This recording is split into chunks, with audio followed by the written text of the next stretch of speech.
Bismillahirrahmanirrahim. Assalamualaikum warahmatullahi wabarakatuh. Alhamdulillahirrahmanirrahim. Wassalatu wassalamu ala rasulillah wa ala alihi wa sahbihi wa man tabi'ahum bi ihsanin ila yaumil wa ba'd.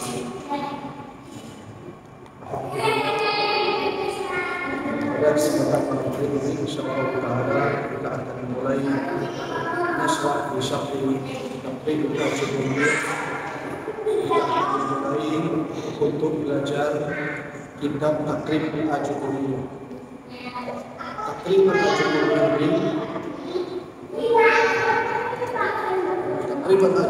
ini adalah ringkasan dan penyusunan ulang dari matan al-ajrumiyah. Kita semua tahu dan sering mendengar namanya matan al-ajrumiyah. Matan al-ajrumiyah termasuk matan yang muktabar, kitab risalah yang ringkas, buku kecil yang ringkas. Di dalamnya kaidah-kaidah bahasa Arab, kaidah-kaidah nahwu, untuk kita bisa membaca tulisan-tulisan berbahasa Arab, sehingga saat kita membaca tulisan-tulisan berbahasa Arab itu kita tidak salah dari sisi harakatnya, terutama harakat dari akhir setiap kalimat. Harakat dari akhir setiap kalimat, dan inilah yang sering kita kenal dengan istilah ilmu nahwu. Karena ilmu nahwu adalah ilmu yang mempelajari perubahan harokat dari setiap kalimat-kalimat yang ada. Perubahan harokat akhir setiap kalimat-kalimat, setiap kata-kata yang ada dalam bahasa Arab. Jadi yang dipelajari dalam ilmu nahwu itu bukan susunannya, bukan perubahan hurufnya, tapi yang dipelajari harokat akhir dari setiap kata-kata yang ada pada kalimat bahasa Arab. Contohnya misalnya qara'a Muhammadun Qur'anan. Qara'a Muhammadun Qur'anan. Muhammadun, di situ kenapa harus dengan dhammatain Muhammadun? Kenapa tidak dibaca qara'a Muhammadan atau qara'a Muhammadin, tapi dibacanya qara'a Muhammadun Qur'anan. Qur'anan mansub di sini. Kenapa tidak dibaca Qur'anin? Kenapa tidak dibaca Qur'anun, tapi dibacanya Qur'anan?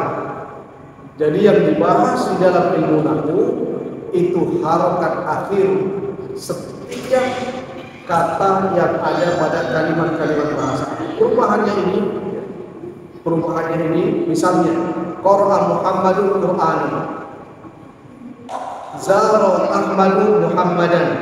Tadi Muhammadun, sekarang Muhammadan. Harokat akhir inilah yang dipelajari di dalam ilmu nahwu. Perubahannya disesuaikan dengan statusnya. Kenapa kita perlu untuk belajar ilmu nahwu?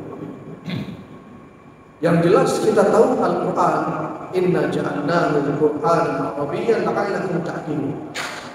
Allah Subhanahu wa taala berfirman, sungguhnya kami jadikan Al-Quran ini dengan berbahasa Arab agar kalian berfikir.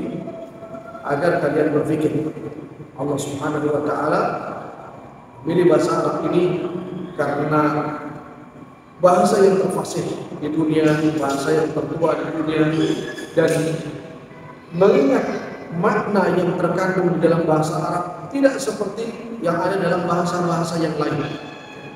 Sehingga Allah Subhanahu wa taala pilih bahasa Arab ini untuk menjadi bahasa Al-Quran yang merupakan ucapannya. Demikian juga hadis Nabi SAW dengan bahasa Arab. Sehingga ketika seorang muslim tidak bisa bahasa Arab, tidak paham bahasa Al-Quran, maka dipastikan tidak akan bisa mengambil ilmu dari Al-Quran, tidak akan bisa mengambil ilmu dari hadis-hadis Nabi SAW. Karena Al-Quran dengan bahasa Arab, hadis Nabi juga dengan bahasa Arab. Kalau kita tidak paham, maka kita tidak akan mampu, tidak akan bisa mengambil ilmu dari Al-Quran dan dari sunnah Nabi SAW. Bagaimana kita menjadikan Al-Quran sebagai petunjuk? Kalau kita tidak paham, isinya petunjuk, tapi kita tidak paham.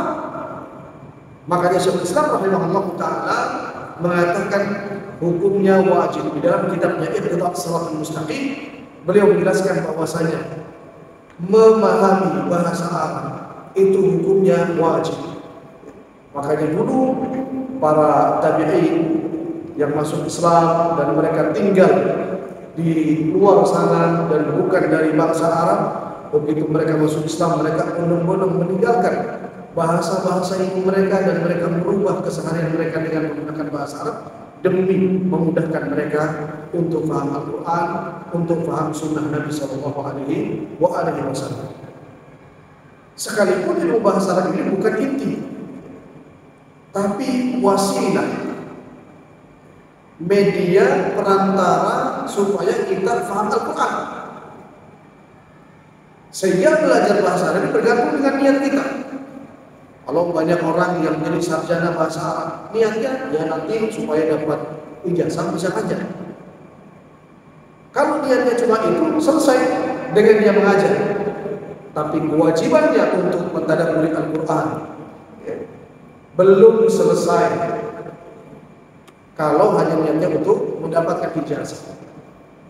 Sehingga diharuskan saat kita belajar ilmu-ilmu bahasa Arab ini, baik ilmu nahwu, baik ilmu sharaf, meniatkan tujuan utamanya, yaitu untuk memahami Al-Quran, memahami kalam Allah, memahami ma qala Allah wa qala Rasulullah, apa yang diucapkan Allah dan apa yang diucapkan oleh Nabi sallallahu alaihi wasallam. Dan ilmu ini menjadi alat untuk kita memahami Al-Quran dan sunnah Nabi sallallahu alaihi wasallam. Oleh karenanya Al-Imam Asy-Syafi'i rahimahullah, beliau mengatakan man tabahhara fil nahwi ihtada ila kulli ilm. Siapa yang menguasai nahwu, siapa yang menguasai nahwu, maka dia akan bisa menguasai banyak cabang ilmu agama.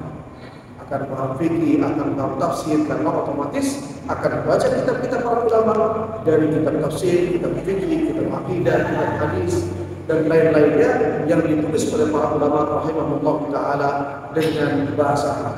Kalau kemudian muncul pertanyaan, Ustaz, apa tidak cukup kita belajar dari terjemahan? Nah, kita katakan tidak cukup, karena bahasa Arab itu ada yang tersirat dan ada yang tersurat. Ada yang membutuhkan daun, ada yang membutuhkan perasaan. Untuk memahami sebuah bahasa, ini diungkapkan dalam kondisi jengkel, ini diungkapkan dalam kondisi marah, ini diungkapkan dalam kondisi lembut.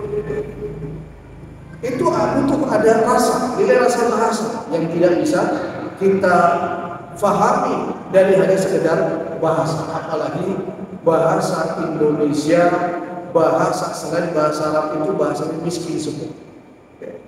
Kalau kita lihat misalnya korma, di dalam bahasa Arab, satu kata korma itu ada ribuan kosakata. Khomer misalnya ada ribuan kosakata yang artinya khomer, yang artinya khomer. Kuda misalnya ada ribuan kata yang artinya kuda. Itulah kayanya bahasa Arab, sehingga dipilih oleh Allah Subhanahu wa taala karena memang memiliki kekayaan makna yang tidak didapat pada bahasa-bahasa yang lain. Yang jelas Allah Subhanahu wa taala memilih Al-Quran, ucapannya ini dengan bahasa Arab, otomatis bahasa Arab tersebut memiliki mizan, memiliki keutamaan yang tidak dimiliki di dalam bahasa-bahasa yang lain. Dan insyaallah taala kita akan belajar walaupun tidak lama. Setiap kali ada sesi kemudian saya hadir, insyaallah taala kita akan belajar sedikit tahun sampai kita bisa menyelesaikan kitab Taqribul Ajrumiyah. Tadi di awal sudah disampaikan bahwa Takrimul Ajrumiyah ini seperti ringkasan dan perapian penyusunan yang dilakukan oleh guru kami, yaitu Syekh Dr. Abdurrahman bin Saleh Al-Dahash, hafizahullah ta'ala. Dan kami sudah mempelajari kitab ini, risalah ini, sejak beberapa tahun yang lalu di markas Syekh, di saat daurah dan juga di selain daurah, diulang-ulang oleh beliau dan tidak menggunakan matan asli Ajrumiyah. Kenapa demikian? Karena banyak hal yang perlu ditata ulang. Biasa, tidak bisa semua orang menulis kitab kemudian kitabnya 100% istimewa dari sisi susunannya, bahasanya, konten isinya. Seperti dikatakan Abu Dawud rahimahullah ta'ala, tidak ada orang yang menulis sebuah tulisan melainkan setelah melewati beberapa saat dia akan mengatakan lebih baik bab ini akan diletakkan di sini, bab ini akan diletakkan di bab ini, bab ini akan diletakkan di setelah bab ini. Itu artinya ada keinginan untuk merubah sisi susunan atau merubah kata dan lain sebagainya. Nah, itulah yang dilakukan oleh beliau, guru kami Syekh Abdurrahman bin Saleh Al-Dahash hafizahullah ta'ala, dengan merangkum kembali, meringkas, mempermudah, menyusun ulang dengan susunan yang lebih mudah daripada kitab Al-Ajrumiyah, dengan tidak membuang inti dari yang disebutkan di dalam kitab Al-Ajrumiyah, sehingga kitab ini menjadi sulam. Buku ini menjadi tangga untuk kita belajar Ajrumiyah. Kadang santri atau yang belajar Jurumiyah pemula ketika mau langsung Jurumiyah merasa kesulitan, apalagi yang belum pernah mengenal bahasa. Sehingga ketika belajar sedikit demi sedikit, insya Allah ini akan memudahkan. Tentu setelah ini kita naik apa-apa. Setelah ini mengulang kitab Jurumiyah, kemudian setelah Jurumiyah Ad-Durarul Makkiyah, pelengkap dari kitab Jurumiyah. Karena Jurumiyah juga tidak membahas semua pembahasan nahwu. Sebenarnya untuk membaca kitab cukup kalau antum menguasai takrib ini, sudah cukup bisa digunakan untuk membaca kitab-kitab bahasa. Sudah cukup. Apalagi kalau sampai memperdalam yang lain. Sehingga kalau antum belajar ini sudah melakukan yang wajib untuk belajar tadi ilmu nahwu yang bisa digunakan untuk membaca dan memahami Al-Quran. Hadirin yang dimuliakan oleh Allah Subhanahu wa ta'ala, biasa para ulama rahimahullah ta'ala ketika membahas bahasa Arab memulai dari babul kalam, bab tentang ucapan.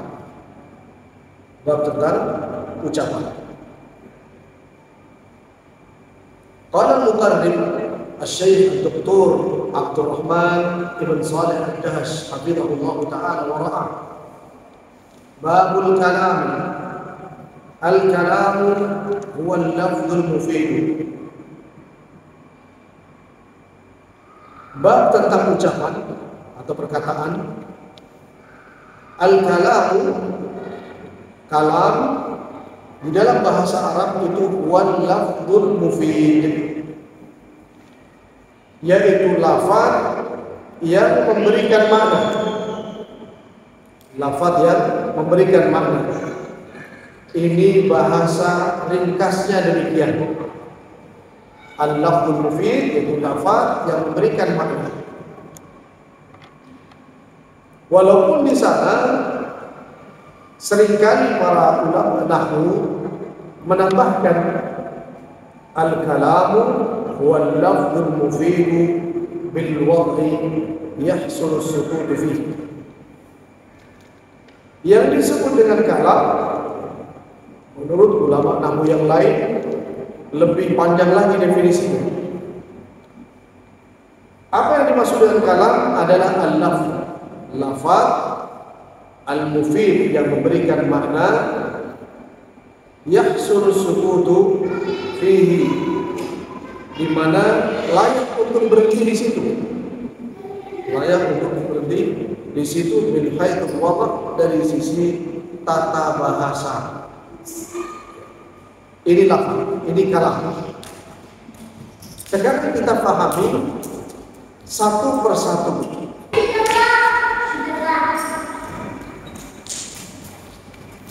Kalau dilihat dari susunan katanya, maka kalam itu terdiri dari dua hal. Yang pertama lafaz, yang kedua al-mufid. Lafaz, yang kedua al-mufid. Huwa al-lafzu al-mufid. Lafaz yang memberikan faedah, lafaz yang memberikan makna. Apa makna lafaz? Kullu ma yulfadhu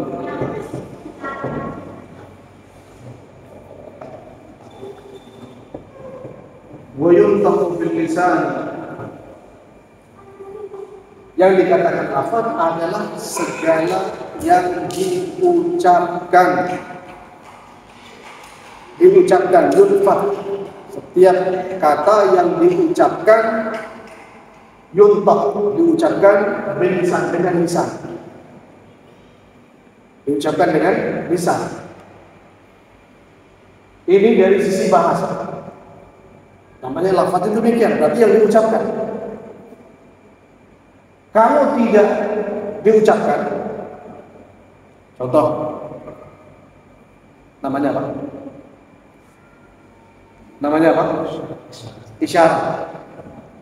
Berarti kalau hanya sekedar diisyaratkan, masuk apa tidak? Karena tidak diucapkan. Tidak diucapkan. Berarti bukan lafaz, karena tidak diucapkan. Yang namanya lafaz ma yulfaz, sesuatu yang memang diucapkan. Sesuatu yang memang diucapkan. Berarti kalau yang tidak diucapkan, hanya sekedar bahasa isyarat, itu tidak masuk pada definisi lafaz. Tidak masuk pada definisi lafaz. Demikian juga selain yang diucapkan berarti apa? Ditulis. Ini juga berarti tidak masuk dalam kategori ini. Ini secara bahasa. Jadi yang namanya lafaz itu segala sesuatu yang diucapkan oleh lisan. Baik ucapan tersebut memberi makna atau tidak memberi makna. Misalnya orang berdehem atau ta'al, misalnya demikian, yang diucapkan. Terkadang sesuatu yang diucapkan ada yang memberikan makna, ada yang tidak memberikan makna. Makanya di sini ditambah definisi kalam supaya mengerucut, karena lafaz itu ada yang memberikan makna dan ada yang tidak memberikan makna. Maka definisi kalam ditambah dengan al-mufid. Al-mufid. Apa artinya mufid? Dari kalimat faidah, memberi faidah, memberi makna. Artinya memberi makna, memberi pemahaman dengan ucapan yang diucapkan. Yahsul sukutu fi, kalau orang mengucapkan layak untuk berhenti di situ. Orang mengucapkan layak berhenti di situ. Misalnya, saya katakan jalasal ustadu al kursi. Ustaz duduk di atas kursi. Saya mengatakan begitu, maknanya difahami apa tidak? Difahami? Kalau kemudian saya mengatakan, hei orang, apa artinya? Nggak jelas. Tidak jelas di sini. Maksudnya apa? Orang makan. Makan apa? Kalimat orang makan atau misalnya orang kursi. Saya mengucapkan meja orang. Saya mengucapkan ucapan tapi nggak ada maknanya. Berarti tidak mufid.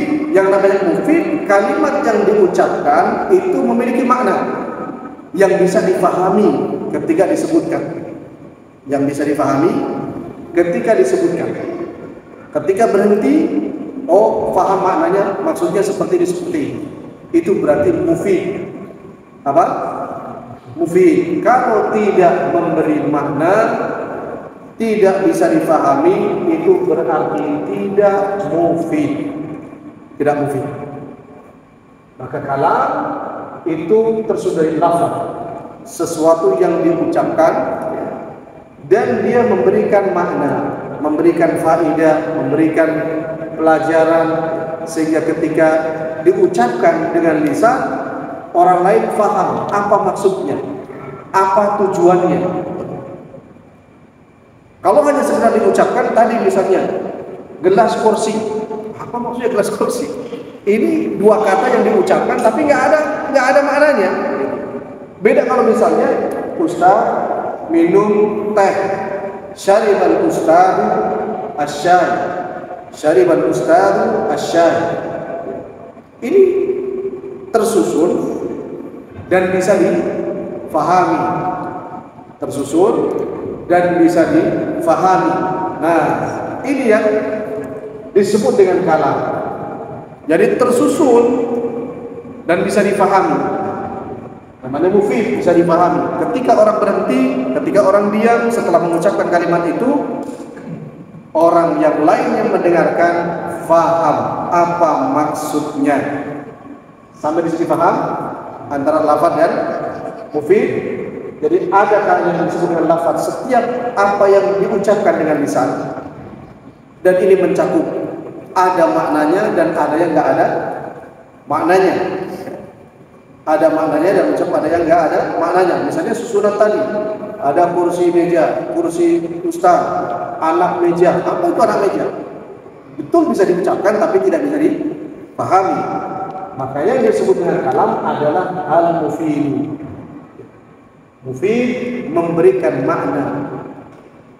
Memberikan makna karena ini bahasa Arab, maka makna yang terkandung dalam kata-kata bahasa Arab ya harus sesuai dengan tatanan bahasa Arab. Makanya tadi sebagian ulama nahwu menambahkan al-mufidu bil wad'i.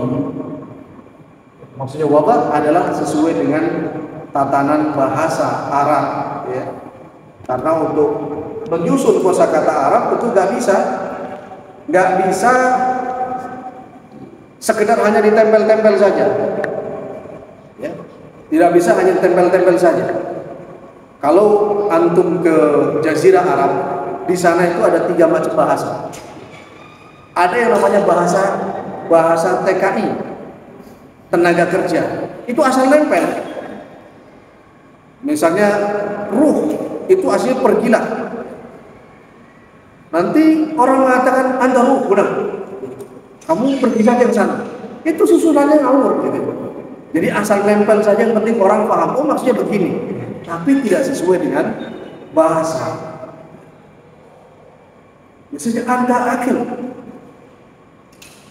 kamu makan, tapi tidak sesuai dengan bahasa Arab, tidak menggunakan kata kerja. Jadi asal nempel. Kalau asal nempel tersebut berarti tidak mufid. Tidak mufid secara gramatikal bahasa Arab. Bil wad'i maksudnya sesuai dengan tatanan bahasa Arab. Jadi saat kita ingin mengucapkan satu ucapan, maka harus yang pertama lafadznya adalah lafaz bahasa Arab, ya, yang diucapkan dengan lisan. Kemudian al-mufid itu memberikan faidah, memberikan makna, ya. Ketika orang ngomong, maka yang mendengarkan faham, yang mendengarkan faham. Bil wad'i sesuai dengan tatanan bahasa Arab, sehingga tidak bisa orang bicara seenaknya.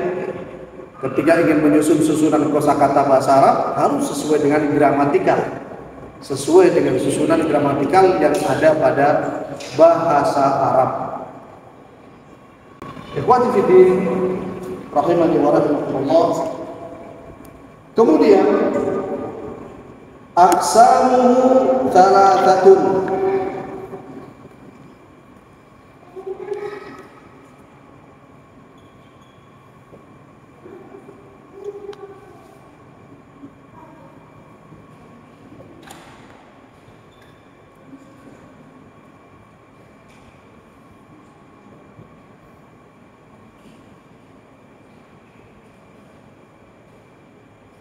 aqsamu salasatun. Dan kalimat atau kata dalam bahasa Arab, kata dalam bahasa Arab itu terbagi menjadi 3. Semua dari Al-Quran, surat Al-Fatihah, Bismillahirrahmanirrahim, sampai dengan minal jinnati wan nas, itu kalau antum teliti isinya cuma 3.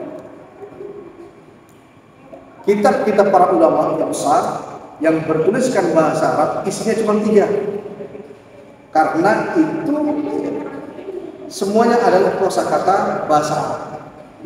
Jadi kosakata bahasa Arab terbagi menjadi 3. Maka semua yang dikatakan kosakata bahasa Arab hanya 3 ini, nggak lebih, tidak lebih. Al-Quran isinya 3. Kitab-kitab para ulama isinya 3. Kenapa? Karena kata dalam bahasa Arab hanya apa? 3. Yang pertama adalah ismun.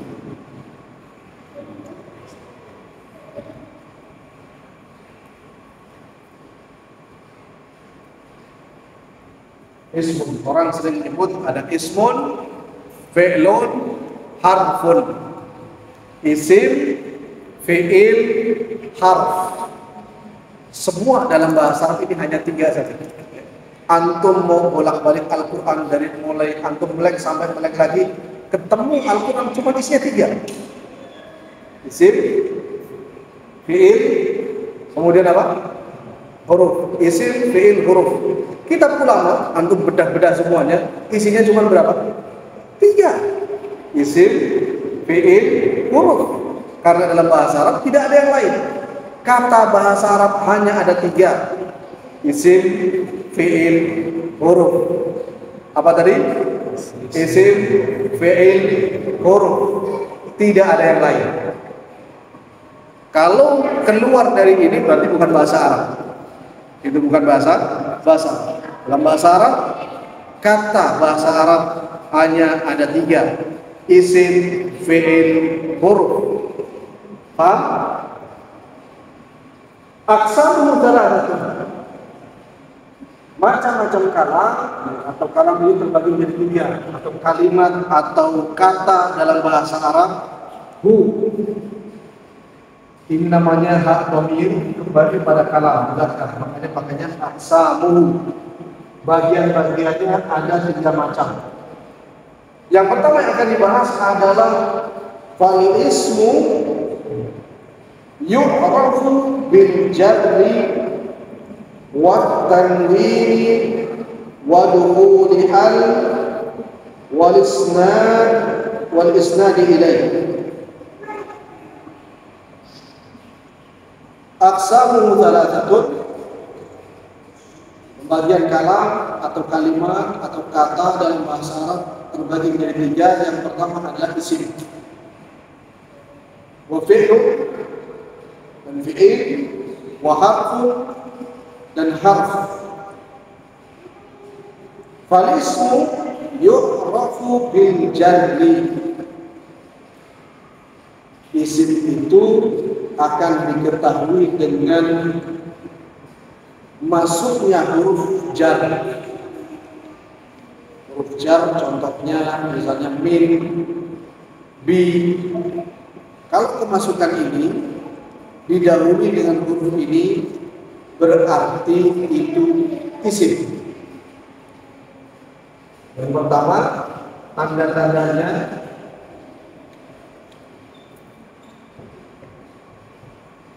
yu'rafu bil jar.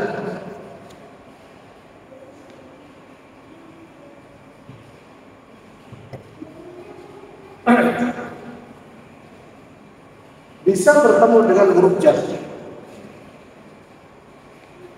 Misalnya, al-qalamu 'alal maktabi. Pulpen ini di atas meja. Al-qalamu fil jaibi.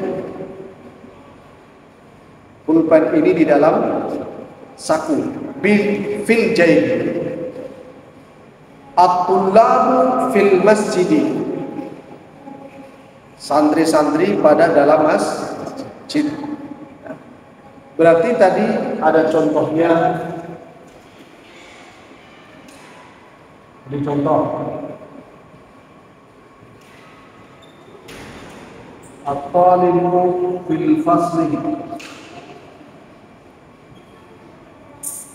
Kemudian al-qalamu ala al-maktabi.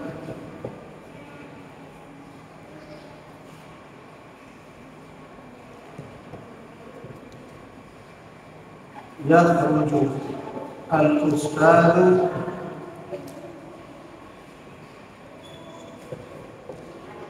minal bait. Ini contoh huruf jar.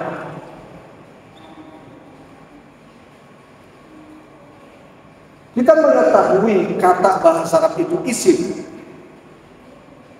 Yang pertama bisa kemasukan huruf jar. Bisa didahului dengan huruf jar. Ini maksudnya yu'rafu. Yu'rafu itu artinya diketahui. Isim itu diketahui bil jarri, dengan kemasukan huruf jar. Kalau ada kata didahului oleh huruf jar, berarti kata tersebut isim. Kita ingin tahu ini fasal ini isim atau fi'il atau harf. Kita kan tadi tahu aqsamu salasatu ismun wa fi'lun wa harfun. Kita ingin tahu kata ini masuk fi'il, masuk isim, masuk harf. Masuknya mana? Kalau kemasukan huruf jar, berarti ini masuknya isim. At-talibu, at-talib itu siswa atau santri. At-talibu fil fasli. Santri itu ada di dalam kelas. Fil fasli. Oh, kalau kedahuluan huruf jar, berarti di sini kemasukan huruf jar berarti isim. Al-qalamu, apa tadi qalam? Pulpen. Al-qalamu 'ala al-maktabi. Ada pulpen di atas meja. Al-qalamu 'ala al-maktabi. Ada kata yang kedahuluan huruf jar. Berarti ini isim. Berarti isim. Yakhrujul ustadz minal baiti. Ustadz keluar dari rumah. Min ini huruf jar. Kalau ada kata yang kemasukan huruf jar, ini berarti isim. Paham sampai di sini? Kalau ada kata yang kemasukan huruf jar, itu berarti isim. Makanya Al-Muqarrib beliau mengatakan falismu yu'rafu bil jarri. Isim itu diketahui kalau dia kemasukan huruf jar. Kalau dia kemasukan huruf jar. Yang kedua, sampai di sini paham?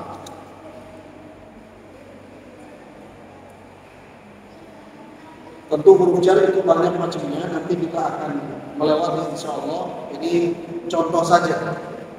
Ada huruf yang disebut dengan huruf jar. Di antaranya adalah fi, al, min, bi misalnya. Akulu bil yadi. Seperti itu. Saya makan dengan tangan. Bil yadi. Ba di situ huruf jar, berarti al-yad ini isim. Dan contohnya banyak sekali di dalam Al-Qur'an. Misalnya Allah Subhanahu wa taala menyampaikan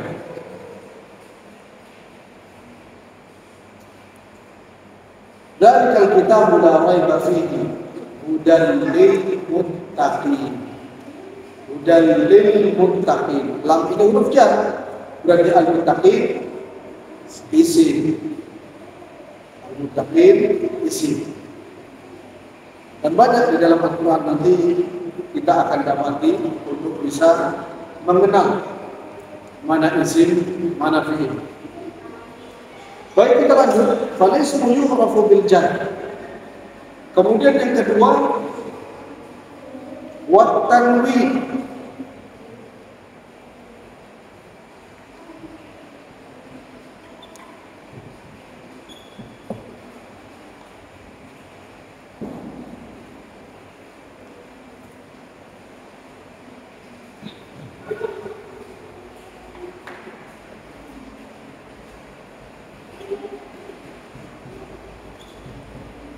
At-tanwin. Faham tanwin ya? Tanwin itu pengganti nun akhir. Bisa tanwin fathah, bisa tanwin kasrah, bisa tanwin dhammah.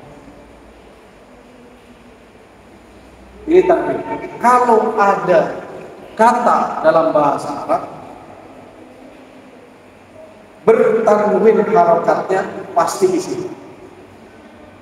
Pasti isim.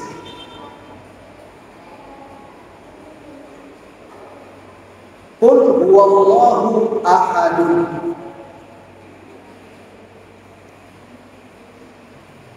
Misalnya,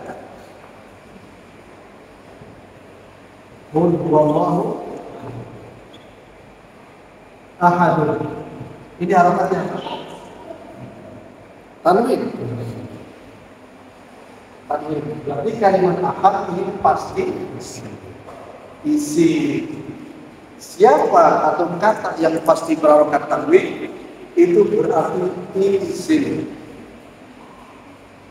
Itu pasti isim.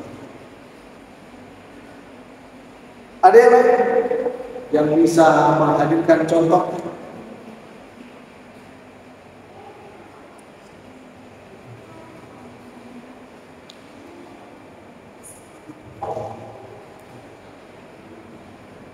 Contoh, idza jaa nasrullahi wal fath ra'aitan nas yadkhuluna fi dinillahi afwajan. Ya kan? Afwajan. Kalimat afwajan ini apa? Nah, tanwin dia berarti isi. Setiap kata yang bertanwin itu pasti isim.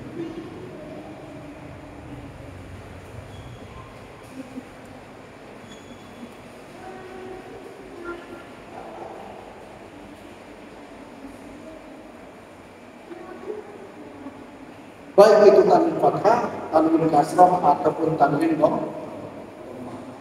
Sama.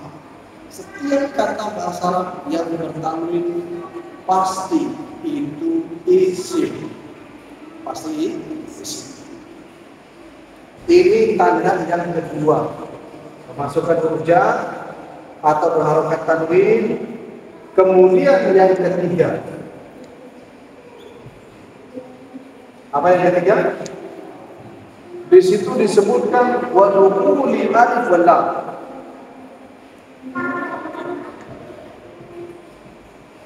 Apa arti dukhul alif wal lam? Bisa dimasuki alif wal lam. Bisa dimasuki alif wal lam. Di depannya bisa masuk alif wal lam. Ada alif lam. Misalnya, ara'aita alladhi yukadzibu bid-din. Ya apa tidak? Ara'aita alladhi yukadzibu bid-din. Kalimat ad-din itu ada alif lamnya, berarti ini isim. Li Quraisyin tanwin. Ila fihim rihlatash shita'i ash-shita.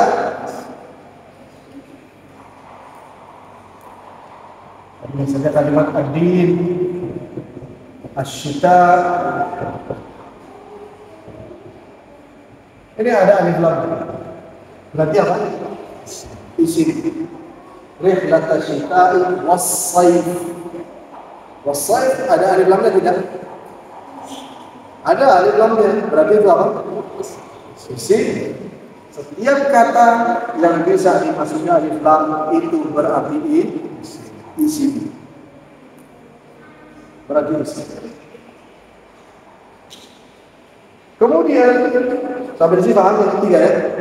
Kata yang bisa dimasuki alif lam itu berarti isim. Masjidun, al-masjidu, qalamun, al-qalamu. Nah, itu berarti isim. Qalamun tanwin, al-qalamu berarti alif lamnya di situ. Itu menunjukkan isim. Yang keempat,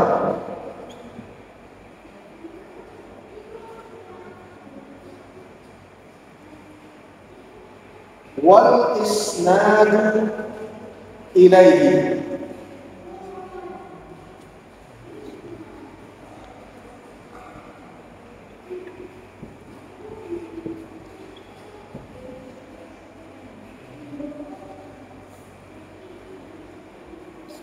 Apa wal isnadu ilaihi? Dijadikan sandaran.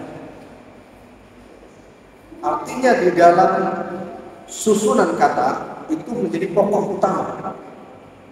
Menjadi pokok utama. Di dalam bahasa Arab itu ada namanya jumlah fi'liyah. Jumlah yaitu kalimat yang diawali dengan fi'il. Itu namanya jumlah fi'liyah. Nanti kita akan sampai. Kemudian ada yang namanya jumlah ismiyah. Berarti kalimat yang diawali dengan isim. Kapan dikatakan al-isnadu ilaihi? Dia akan dijadikan pokok sandaran utama dalam sebuah kalimat. Kalau dalam jumlah fi'liyah berarti intinya siapanya? Lahu. Misalnya kataba Muhammadun al-ilma.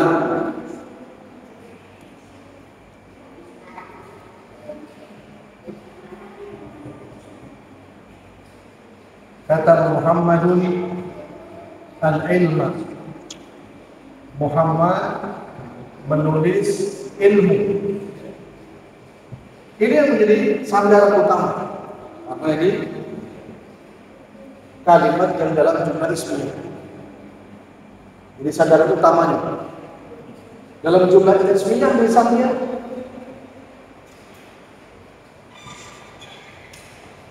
al-masjidu kabirun.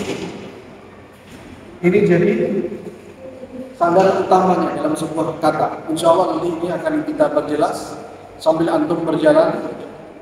Intinya yang disebut dengan al-isnadu ilaihi ini jadi sandaran utama dalam sebuah kalimat berbahasa Arab. Kalau dalam jumlah kalimat yang fi'liyah diawali dengan fi'il itu menjadi fa'il. Menjadi fa'il. Kalau dalam jumlah ismiyah yang diawali dengan isim itu karena dia menjadi mubtada namanya. Jadi menjadi sandaran utama dalam sebuah kalimat bahasa Arab. Kemudian yang enggak tercantum di sini saya masukkan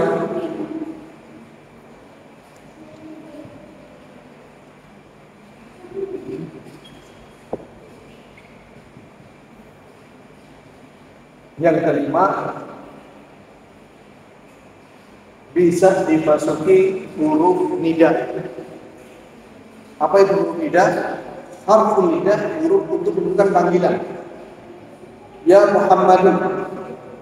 Muhammad berarti isim karena didahului dengan huruf panggilan. Ya Umaru berarti dia isim. Ya Asadu. Wa isinya di sini. Singanya ini berarti isim karena didahului dengan huruf nida. Huruf nida ini kata yang digunakan untuk memanggil. Kalau kemasukan sama huruf nida berarti ini isim. Ya Muhammadun, ya Umaru. Nah, ini dulu ya tanda-tanda isim yang disebutkan dalam buku ini ada 4. Saya tambahkan 1 Jadi 5. Al-ismu yu'rafu bil-tanwin, yu'rafu bil-jarri wal-tanwin wa dukhuli al wal-isnadi ilaih. Seperti anak kecil, anak bayi ngomong pertama ngomong tapi salah. Iya terus begitu, tapi nggak pernah berhenti. Sampai itu belajar bahasa itu begitu. Jadi jangan sampai karena, aduh, salah ngomongnya. Ya sudah cuek aja, yang penting jalan, ya. Belajar terus, diulang lagi, terus begitu. Kalau belajar bahasa, jangan pernah merasa, kalau sudah salah kemudian berhenti. Tidak. Terus menerus. Sampai hari ini kita yang bukan orang Arab ngomong kalau ya ada salah-salahnya. Jangan kan kita, orang yang Arab saja ngomong banyak salahnya. Orang Arab itu banyak salahnya. Kalau kita ngomong fasih, mereka ngomong nggak fasih. Jadi istilahnya jangan merasa aduh saya usianya sudah sekian, kayaknya berat. Kalau kita bilang berat, maka akan jadi berat terus. Coba kalau antum sekarang disuruh pindah ke Argentina, apa yang antum akan katakan? Dari pertama TKI, TKW, nggak lulus SD, kerja di mana saja, 3 bulan bisa ngomong. Kenapa? Karena mereka mau tidak mau bicara dengan bahasa yang di tempat mereka bekerja. Yang di Jepang ngomong dengan bahasa Jepang, dikit-dikit. Yang di Amerika ngomong bahasa Inggris, yang di Arab tidak mau ngomong dengan bahasa Arab sedikit demi sedikit. Oh, tahu ada Jawa, ada Makkah, ada Qalam, ada Mihir, ada es, sedikit demi sedikit dipakai, tidak usah takut salah. Kalau bukan Al-Quran nggak usah takut salah. Kalau Al-Quran baru takut salah apa? Tapi kalau hanya sekedar bahasa, tidak usah takut salah. Kayak bayi ngomong setengah tahun bayi salah. Bilang murah, ngomongnya lupa, salah terus. Diulang-ulang sama bapak, murah, lupa. Tapi terus setelah setengah tahun baru itu, setelah setahun baru itu, tidak masalah, itulah bahasa. Jadi jangan menjadi kendali. Makanya untuk belajar bahasa tidak harus pinter. Ya, antum orang yang ngomong Indonesia ini pinter semua Pak. Karena yang namanya bahasa itu mahal. Namanya bahasa itu kemahiran. Itu kemampuan. Jadi bukan masalah otak, bukan masalah IQ. Tidak ada kaitannya sama sekali. Siapa yang selalu mengulang-ulang dia akan bisa. Siapa yang menggunakan dia akan mampu. Namanya mahal. Namanya juga kemahiran skill yang butuhnya adalah berlatih terus. Itu bahasa. Jadi jangan pernah takut.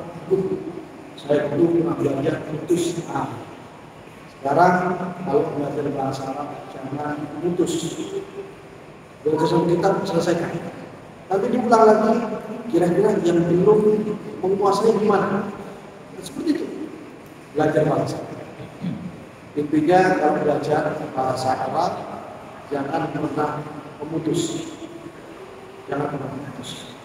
Terus belajar terus gunakan. Insya Allah kalau praktek tidak akan banyak menggunakan kelemahan.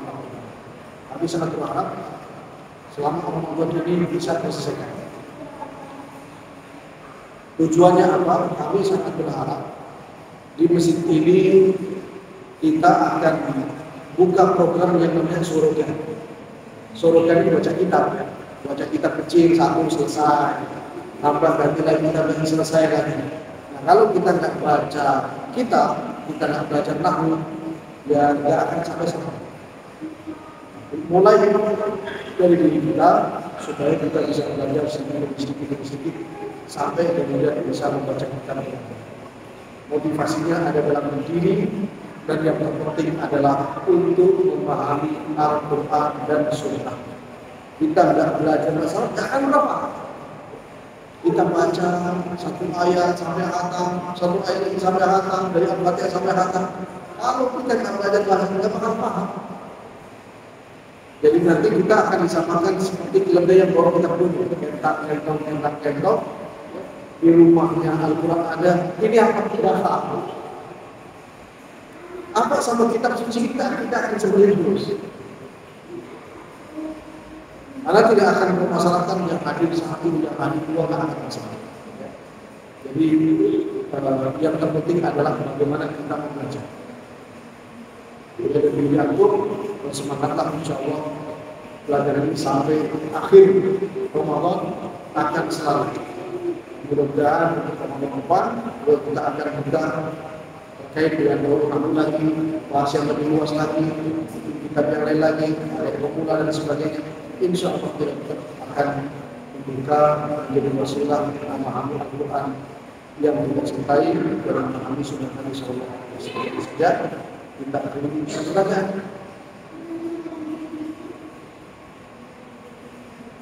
Ada pertanyaan? Nanti di rumah ini antum buka dan cari izin yang didahului hujan. Contohnya dalam Al-Quran. Saya kalau minta contoh dari dulu nggak pernah yang lain. Antum buka saja Al-Quran. Baca ayat, ketemu nih ada kata didahului hujan. Saya minta dua. 1, 2, 3, 4, 5 masing-masing cari 2 contoh dalam Al-Quran. Kalau sudah ada contohnya, antum tulis ayatnya berapa, surat apa. Ayat berapa, surat apa. Tulis kosakata.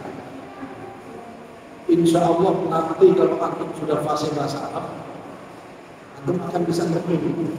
Ternyata enak sekali belajar Al-Quran. Dan kita tahu, oh ini namanya isim, oh ini namanya fi'il, oh ini namanya harf, oh ini fa'il, oh ini maf'ul, oh ini dan lain sebagainya. Sangat memberikan kenikmatan kepada kita. Ya, nanti sambil buka. Besok ada, besok ada insya Allah. Al-Quran isinya 3. Kita orang apa isinya 3. Ada isim, ada fi'il, ada fa'il. Kalau kita sudah tahu ini, nanti akan berkembang. Contoh dalam Al-Quran sangat banyak, nanti silakan dilihat. Kita sedikit dengan yang saya beri Al-Quran. Wassalamualaikum warahmatullahi wabarakatuh. Assalamualaikum warahmatullahi wabarakatuh.